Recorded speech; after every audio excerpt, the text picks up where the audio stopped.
അടോട്ട് മൂത്തേടത്തുകുതിര് പഴയ സ്ഥാനം പാടാർകുളങ്ങര ഭഗവതി ദേവസ്ഥാനത്തിന്റെ നേതൃത്വത്തിൽ മടിയൻകൂലോം ക്ഷേത്രപാലകനീശ്വര ക്ഷേത്രത്തിൽ പുനർനിർമ്മിച്ച മഞ്ഞാളിയമ്മയുടെ ശ്രീകോവിൽ സമർപ്പണ ചടങ്ങ് നടന്നു. ഉത്തര കേരളത്തിലെ മഹത് ക്ഷേത്രങ്ങളിൽ ഒന്നായ മടിയൻകൂലോം ക്ഷേത്രപാലക ക്ഷേത്രത്തിലെ നവീകരണത്തിന്റെ ഭാഗമായി ശ്രീകോവിലുകളും മറ്റും പുനർനിർമ്മിക്കുന്ന പ്രവൃത്തികൾ വിവിധ കഴകങ്ങളുടെയും ഭക്തജന കൂട്ടായ്മകളുടെയും നേതൃത്വത്തിൽ നടന്നുവരികയാണ്. ഇതിന്റെ ഭാഗമായി ക്ഷേത്രത്തിൽ കുടികൊള്ളുന്ന മാഞ്ഞാളിയമ്മയുടെ ശ്രീകോവിൽ അടോട്ട് മൂത്തേടത്തുകുതിര പഴയ സ്ഥാനം പാടാർകുളങ്ങര ഭഗവതി ദേവസ്ഥാനത്തിന്റെ നേതൃത്വത്തിൽ ശ്രീകോവിൽ പുനർനിർമ്മാണവും ചെമ്പടിക്കലും മണ്ഡപ വ്യാളിമുഖ ചിത്രപ്പണികളും മറ്റ് പ്രവർത്തികളും ഉൾപ്പെടെ പൂർണ്ണമായും പൂർത്തീകരിച്ച് ക്ഷേത്രത്തിൽ സമർപ്പിക്കുന്ന ചടങ്ങ് നടന്നു.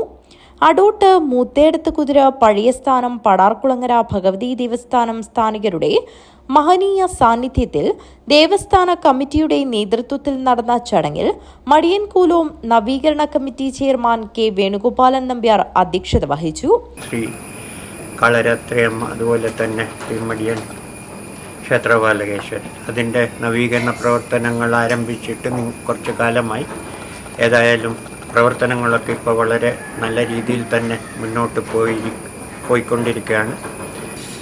ഒരു കാര്യം മാത്രം പറഞ്ഞുകൊണ്ട് നിർത്തട്ടെ, അതായത് ഇത്തരം മഹൽ സംരംഭങ്ങളിൽ തങ്ങളുടേതായ ഒരു പങ്കാളിത്തം വേണം എന്ന രീതിയിൽ മഞ്ഞാളി അമ്മയുടെ ആ ശ്രീകോവിൽ അതിൻ്റെ മേൽക്കൂര അതൊക്കെ എല്ലാ പണിയും തീർത്ത് ഇങ്ങോട്ട് ഏൽപ്പിച്ചു തരുന്ന ശ്രീ അടോട്ട് മൂത്തേടത്തുകുതിര പഴയ സ്ഥാനം പാടാർകുളങ്ങര ഭഗവതി ദേവസ്ഥാന president P Kottankunhi Adott, secretary M Balan Mottakkal, treasurer T P Kunhikrishnan, Madiyankoolom trustee board മെമ്പർമാരായ V Narayanan, K V Ashokan, നിർമ്മാണ കമ്മിറ്റി ചെയർമാൻ പി ബാലകൃഷ്ണൻ, നവീകരണ കമ്മിറ്റി ഭാരവാഹികളായ തോക്കാനം ഗോപാലൻ, ഭാസ്കരൻ കുതിരുമ്മൽ എന്നിവർ സംസാരിച്ചു. ക്ഷേത്രവുമായി ബന്ധപ്പെട്ടുള്ള കളകങ്ങളുടെയൊക്കെ സഹായ സഹകരണങ്ങൾ കൊണ്ട് തന്നെയാണ് ഇതുവരെയുള്ള നവീകരണ പ്രവർത്തനങ്ങളൊക്കെ നടന്നു പോകുന്നത്. പക്ഷേ അന്ന് ബഹുജനങ്ങളെ സംഘടിപ്പിച്ചുകൊണ്ട് ഇവിടെ ഒരു നവീകരണ കമ്മിറ്റി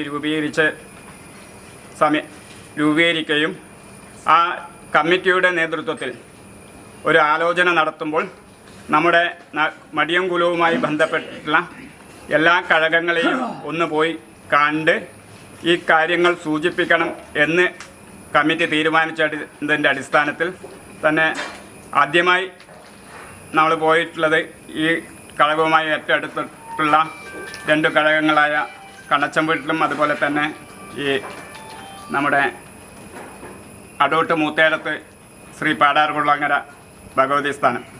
പിന്നെ അവർ നമ്മളെ കമ്മിറ്റിയും അച്ഛന്മാരുമായി ഒന്ന് സംസാരിക്കണമെന്ന് നമ്മളോട് പറഞ്ഞ് കത്ത് തന്ന് നമ്മൾ സംസാരിച്ചപ്പോൾ നമ്മൾ എല്ലാ കമ്മിറ്റിയും ഞങ്ങളെ വേണ്ടപ്പെട്ട എല്ലാ ആൾക്കാരെയും വിളിച്ചിരുത്തിയിട്ട് തന്നെയാണ് അവരുമായിട്ട് ചർച്ച നടത്തിയത്.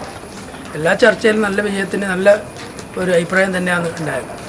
അപ്പോൾ അതുപോലെ തന്നെ നമ്മളെ ഈ മാഞ്ഞാളിയമ്മയുടെ പള്ളിയറ നമ്മൾ അടോട്ട് മൂത്തേടത്തുകുതിര പഴയ സ്ഥാനത്തിൻ്റെ കീഴിൽ അത് നിങ്ങൾ ആക്കി തരണം എന്ന് പറഞ്ഞപ്പോൾ നമ്മളത് ഇരുകൈ നീട്ടി സ്വീകരിച്ച് ഭംഗിയായിട്ട്, ഇപ്പോൾ ബാലകൃഷ്ണൻ അതിൻ്റെ ഉള്ളിടത്തോളം പറഞ്ഞല്ലോ, വളരെ ഭംഗിയായിട്ട് പിന്നെ നമുക്കത് പണി തീർക്കാൻ സാധിച്ചിട്ടുണ്ട്.